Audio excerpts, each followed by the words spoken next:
बाबा साहब देख रहे हैं आप, आज फिर वही हुआ। कहीं मूंछ रखने पर दलित को मारा गया, कहीं घड़े से पानी पीने पर बच्चे की जान ले ली गई, तो कहीं दलित दूल्हे को घोड़ी चढ़ने पर पीटा गया। लोग कहते हैं हम चांद पर जा रहे हैं, लेकिन जमीन पर तो हम आज भी इंसान को इंसान नहीं समझ रहे। ऊंची जाति नीची जाति, ये जहर तो कम होने के बजाय और बढ़ता जा रहा है। तुम्हें लगता है ये दर्द मुझे नहीं होता था? जब मैं उस दौर में था तब हमें जानवर से भी बदतर समझा जाता था। हमारी परछाई से भी लोग दूर भागते थे।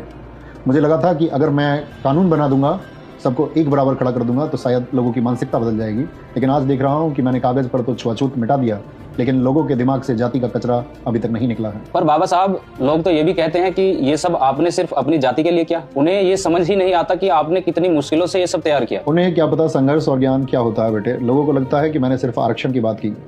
उन्हें बताओ कि जब मैं कोलंबिया और लंदन में अपनी रातें काली कर रहा था, तब मैंने द प्रॉब्लम ऑफ रूपी जैसी किताबें लिखी।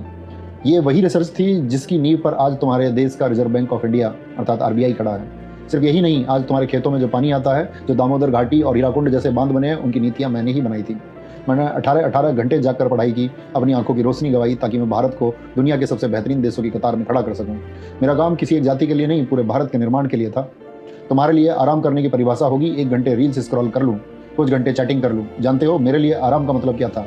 एक और नई किताब पढ़ लूँ, अपने ज्ञान के दायरे को और बढ़ा लूं। पर आज उसी संविधान को कुछ लोग बदलने की बात करते हैं। उन्हें लगता है कि संविधान हटेगा तो देश मजबूत होगा। मूर्ख हैं वो लोग। वो ऐसा इसलिए कह पाते हैं क्योंकि तुम खामोश हो।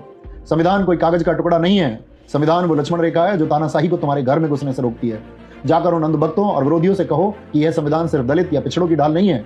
जिस दिन यह किताब हटी, उस दिन कोई नियम नहीं बचेगा, फिर जिसकी लाठी उसकी भैंस होगी। आज जो गरीब, सवर्ण या मध्यम वर्ग का आदमी पुलिस की आंखों में आंखें डालकर बात करता है, वो इसी संविधान की वजह से है। या रूल ऑफ लॉ है। अगर संविधान गया तो तुम सब, चाहे ब्राह्मण, शूद्र या दलित हो, सब गुलाम बनोगे। उस दिन इंसान की कीमत खत्म हो जाएगी और पुराना दौर लौट आएगा। और याद रखना, मैंने तुम्हें वोट की ताकत इसलिए दी थी ताकि रानी के पेट से राजा पैदा होने की परंपरा को लात मार सको। मैंने चाहा था कि अब राजा वो बनेगा जो काबिल होगा। लेकिन अगर तुम गुलाम बनने को तैयार हो तो गलती मेरी नहीं है, तुम्हारी है। बाबा साहेब, हम शर्मिंदा हैं। हम आपके संघर्ष को भुला बैठे। हम जातियों में बंटकर एक दूसरे का गला काट रहे हैं, जबकि आपने हमें इंसान बनाने का सपना देखा था। हम विज्ञान छोड़ पाखंड में उलझ गए। शर्मिंदा मत हो बेटे, और अपना सिर मत झुकाओ। मुझे कमजोर और रोने वाले लोग पसंद नहीं। मुझे वो युवा चाहिए जिसकी रीढ़ की हड्डी सीधी हो। अगर मुझे सच्ची श्रद्धांजलि देना चाहते हो तो एक वादा करो, जाति का चश्मा उतार कर फेंक दो। अपने पड़ोसी में दलित या ब्राह्मण मत देखो, उसमें एक इंसान और एक भारतीय देखो। और सबसे बड़ी बात, पढ़ो, खूब पढ़ो। इतना पढ़ो कि कोई नेता, कोई धर्मगुरु या कोई चैनल तुम्हें बेवकूफ न बना सके। शिक्षा वो शेरनी का दूध है जो जितना पिएगा वो उतना दहाड़ेगा। मेरी बनी पत्थर की मूर्ति पर माला मत चढ़ाओ, क्योंकि यह मेरी विरासत नहीं है। मेरी विरासत तुम्हारे विचार हैं, उसे मजबूत करो। मैं वादा करता हूँ बाबा साहेब, मैं अब भटकूंगा नहीं। मैं आपकी मेहनत बेकार नहीं जाने दूंगा। मैं शिक्षित बनूंगा।